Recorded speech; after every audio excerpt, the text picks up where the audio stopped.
हे बघा एवढं सगळं सांगायचं आणि चिठ्ठी काय मोडवे गावातील मोकाट गायींचा बंदोबस्त करा.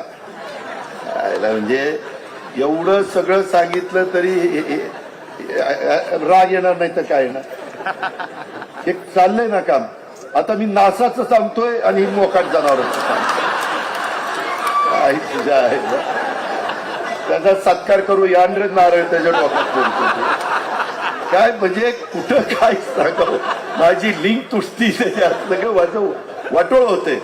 मी चांगलं माझ्या लोकांना समजून सांगतोय आणि मोकाट जनावरांना पकडा. तुला माहिती नाही कनेरीकरांना विचार. इथली मोकाट जनावर आम्ही 4-5 ट्रॅक्टर आणि तुम्ही पण आहेत राहुल तू पण आहे. इथं आम्ही ताणू पकडली ती पकडून उजनीच्या पलीकडे सोडली. काय सांगायचं ती काळ होता. आणि आता मला सांगतो तुम्हीच पकडा. नाही माझंच काम आहे. मी ते भिंतीचं काय करायचं ते करतो. काळजी करू नको. ते पुणेकरांच्या आव्हानाला आम्ही जरूर प्रतिसाद देऊ. थोडा पुणेकरांनी परवा मला कमी प्रतिसाद दिला परंतु त्याचा गमतीचा भाग जाऊ द्या. शेवटी लोक म्हणजे मतदार राजा जे काही ठरवतो ते आपण मानायचं असतं. आधीप्रमाणेच काम करेल. आणि काही जण काही आश्वासन देतात खिशात नाही आणा आणि मला बाजीराव म्हणा असं देखील सीएम साहेब बोललेले आहेत. हे पण माझ्या कानावर आलं. ते असं म्हणाले ते परत झालं असं मला वाटतं. ह्या शहरांनी काय सांगितलं 1-2 दिसत आहेत. यांनी 75 वर्षाच्या वरच्या लोकांना आम्ही मोफत बस आणि मेट्रो करणार. अरे शाण्या एवढ्या लोकांच्यात 1-2 निघतायत आणि तुम्ही कुणाला द्यायला निघालाय. आम्ही काय 75 होईपर्यंत वाट बघायची. आता 75 आता 75 आता 75.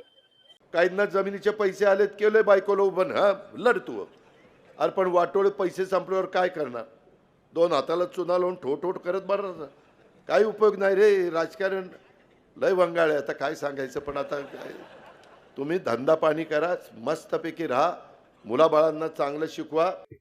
अरे तो मोठा नेता आहे. मोठ्या नेत्याने छोट्या नेत्याला एकेरीच बोलायचं असतं. तुला माहिती नाही. आपण आपल्या मुलांना किंवा खालच्या गडी माणसाला अहो या बसा पाणी आणून देता का हो असं नाही. हे पाणी आणून दे. त्याच्यामुळं त्याला तो मोठा असल्यामुळे तो अजित पवार त्याला चिल्लर वाटतोय म्हणून तो एकेर उल्लेख करतो. आजमबाईच्या लेखाला मी काल तिकीट देत होतो. आदल्या दिवशी पर्यंत म्हणजे माझा आजमबाई काही सॉरी मला वाटलं 1 मिनिट रे. अरे थांब.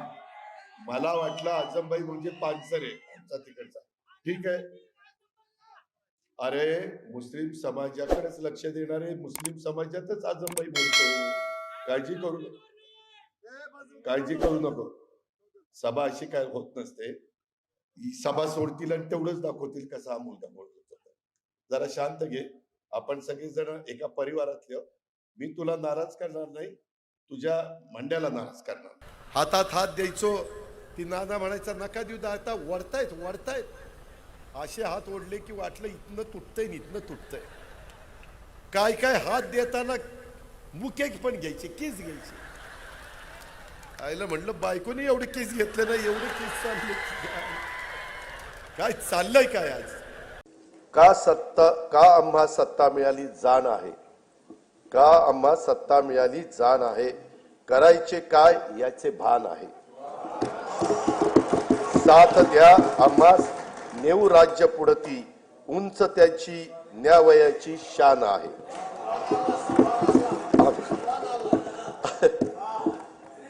सुभान अल्लाह म्हणायचं. आणि मी भाषण करायला उठलो. मला पण असा दरदरून घाम सुटला होता. हातपाय लटलट कापत होते. म्हटलं आता हे जर असलं आपलं चित्र समोर गेलं बारामती लोकसभा मतदारसंघाच्या तर मतदार म्हणते याला बोलता येत नाही कशाला आपल्या पुढे उभा आहे.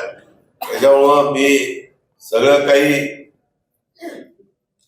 डोक्यामध्ये आणलं आणि म्हटलं काय व्हायचं ते होईल. याला साहेब एवढं बोलतात तर आपल्याला एवढं बोलता येईल. आणि त्याच्यानंतर ते भाषण केलं.